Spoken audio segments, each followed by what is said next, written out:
all, I hope that you know that you are a blessed child of God. And if you don't know, now you know. Let's go ahead and hop right into scripture. We're going to be reading out of Proverbs chapter 17, verse 17. And this is what it reads. It says, a friend loves at all times, and a brother is born for adversity.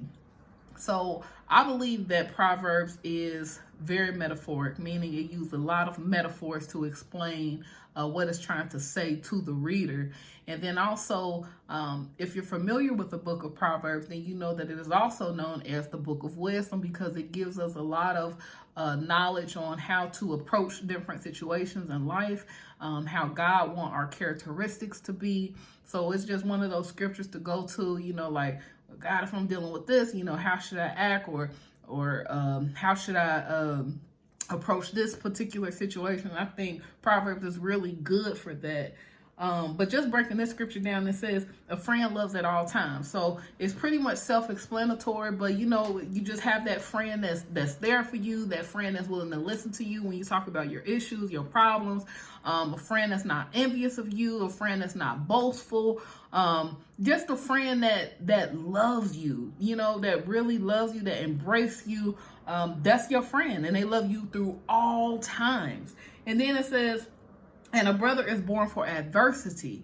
This part can get a little tricky, because one may read it and say, oh, a blood brother, but it's not necessarily saying that a blood brother.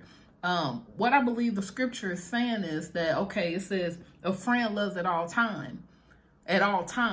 So a friend is going to love you through all times, right? But adversity, that word means trouble, or when something is in the way, when it's no longer right, something is going wrong, right? So when adversity comes into the relationship of a friendship, that's when you two should become closer than ever. You should become like brother and sister, or sister and sister, or brother and brother and sister, right?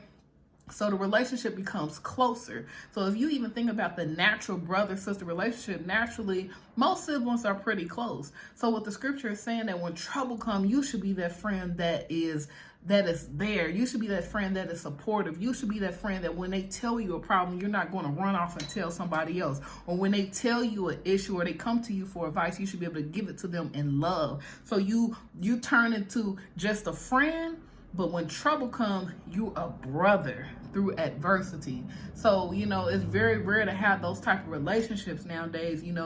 People exploit their friends on social media. They may tell their business to other people, gossip about them.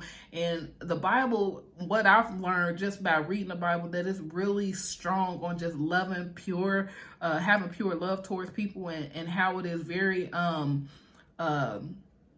serious about friendships. And I believe that the reason it's like that, because think about what Jesus did for us. He did the ultimate sacrifice by laying his life for us, because he called us his friend, or he referenced us as friend. So I just pray that this message encourages you, and it just makes us reflect on how we're being a friend to other people, and what type of friend do we want to be, and then also the friend that we want to have in our lives. So I pray that this message encouraged you. God bless you, and I will see you next Monday. Make sure you tune into the 1 in a Million show on 1320 AM WCVG. And if you've seen my Facebook story, you know that 1 in a Million is officially about to drop the new apparel. So stay tuned for that. God bless you all. Peace.